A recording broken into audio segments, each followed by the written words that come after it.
Bom dia, meus amados. A graça e a paz do Senhor.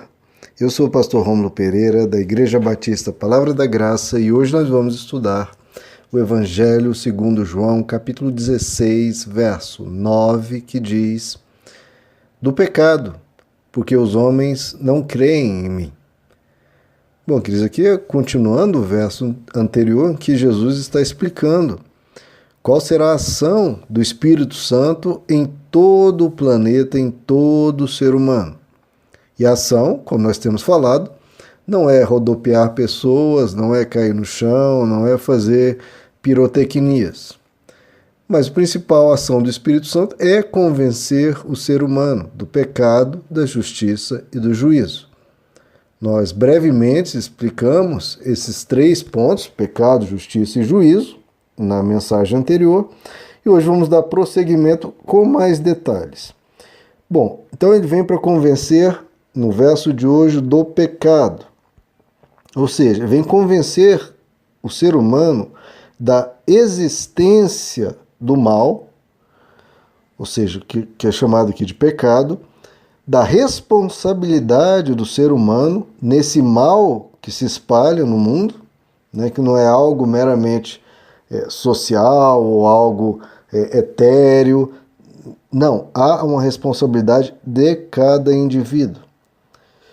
É também para convencer o ser humano da tolice e da loucura que é viver uma vida egoísta, fazendo apenas o mal. Isso só vai gerar prejuízo e malefícios para a própria pessoa e para todas as pessoas ao redor. Para mostrar ao ser humano, convencer o ser humano o quanto isso é terrível, o quanto isso é destrutivo, o quanto isso gera podridão, envenenamento, amargura e destruição da alma das pessoas. Ele vem convencer a todo ser humano que todos pecaram e todos carecem da glória de Deus. Então vem mostrar ao ser humano o quão falhos nós somos, que é algo óbvio, né, queridos? Aparentemente nem precisaria a vinda da presença de Deus para nos convencer de algo tão óbvio, que nós somos falhos, que nós somos defeituosos. Meu Deus, precisa de um mover sobrenatural da presença de Deus para mostrar isso para o ser humano? Por incrível que pareça, precisa. Porque o ser humano é muito cabeça dura. O ser humano realmente acha que o problema são os outros, né? Que se dependesse dele, o mundo seria mil maravilhas. Se eu fosse o presidente, se eu fosse Deus, não estaria essa bagunça. Se eu tivesse, se fosse eu. Eu sempre acho que o problema é o outro. Então, o Evangelho vem para nos dizer da falência, do nosso problema interior, de que de nós mesmos não nos bastamos.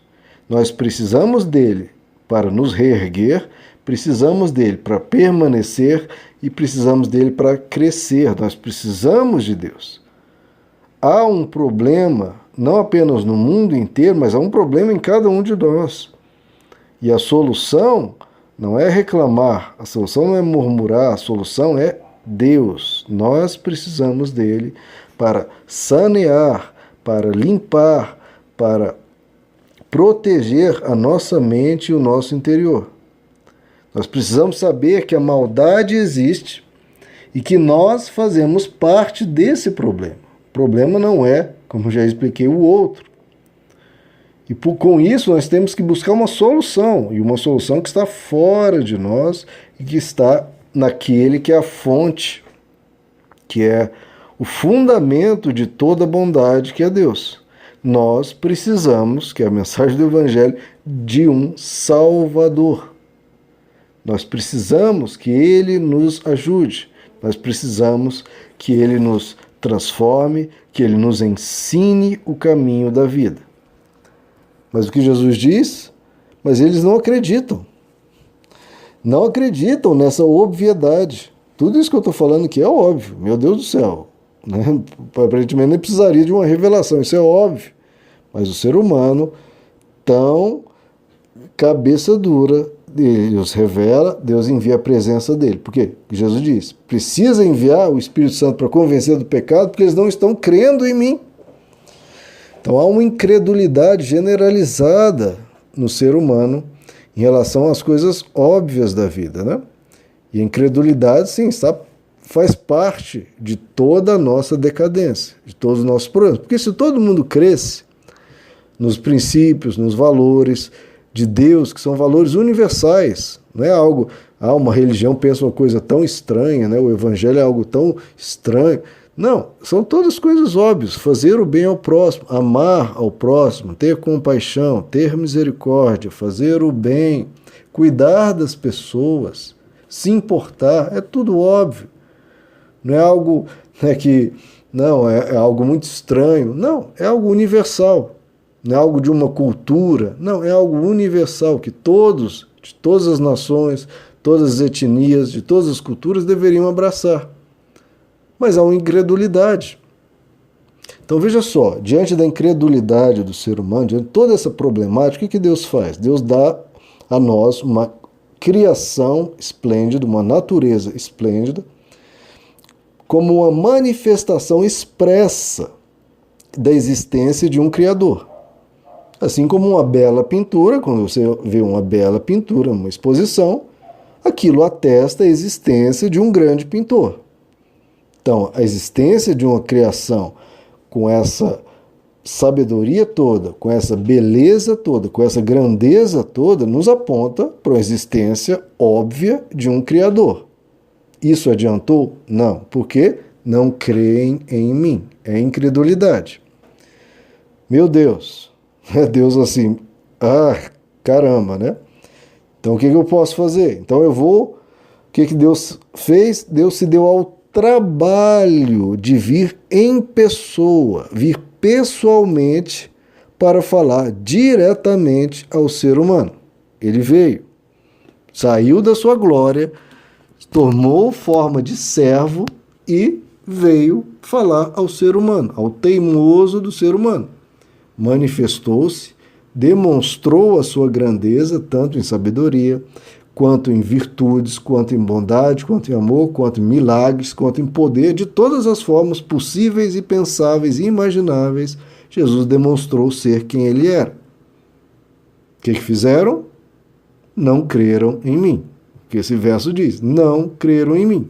Ao ponto de, como diz Atos capítulo 3, não apenas negaram o santo e justo, como pediram no lugar dele um homicida e mataram o autor da vida.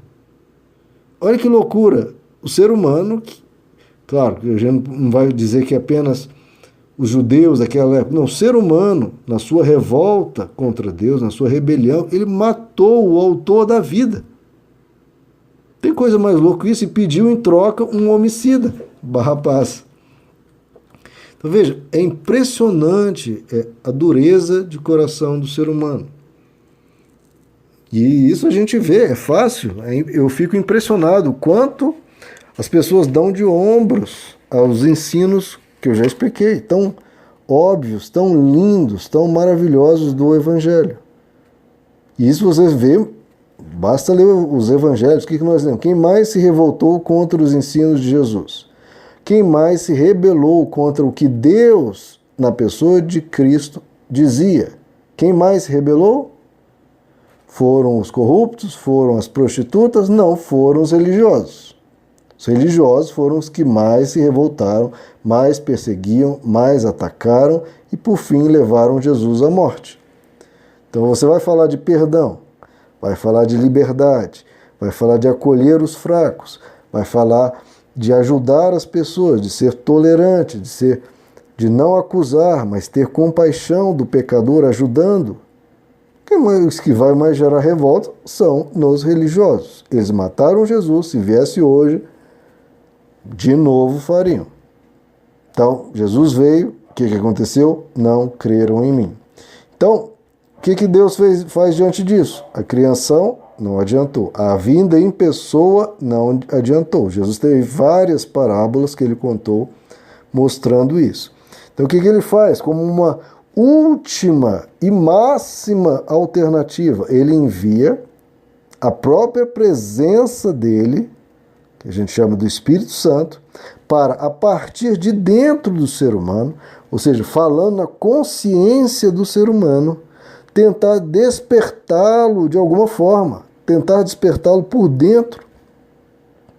Então, assim, é numa tentativa assim máxima, e não é possível que nem assim o ser humano, com o que é visível e patente na natureza, com a vinda dele em pessoa, e agora há uma voz falando de dentro do ser humano, tocando no seu coração, o incomodando, mostrando um caminho da vida, dizendo para não ir no caminho da morte. Se nada disso despertar o indivíduo, então não há nada mais a fazer. Deus fez de absolutamente tudo. Absolutamente tudo. Não há um segundo que o ser humano está olhando a fala de Deus, a criação de Deus, como diz Salmo 19, Romanos 1. Deus vem em pessoa, se humilhando até a morte, morte de cruz, para tentar acordar o ser humano. E agora envia o Espírito Santo para convencer o ser humano da sua maldade, para se repensar, para mudar as suas decisões, os seus caminhos. Então Deus fez de tudo, queridos. Não há nada que alguém pode dizer, você não fez tal coisa para... Não, Deus fez de absolutamente tudo. Ninguém vai poder acusar Deus de, ele não fez o suficiente, ele não me ajudou, ele não chegou o que eu precisava ali, se chegasse aquela mensagenzinha. Não, ele fez de tudo. Está fazendo de tudo para nos salvar, para nos resgatar. Por quê? Porque ele é um pai que ama. Como dizem várias parábolas, se uma ovelha se perde, ele deixa as 99 e vai atrás dela. Se perde uma dracma, uma moedinha que seja, ele varre a casa toda, ele procura em todos os cantos, ele vai atrás, ele busca o pecador, ele nos quer. Ele fez de tudo, inclusive enviando a presença dele dentro de cada ser humano e falando, volte-se, arrependa-te, volte-se e arrependa-te. Esse é o Deus que busca e vai atrás de cada um de nós. Meus amados, que Deus lhes abençoe, a graça e a paz do Senhor.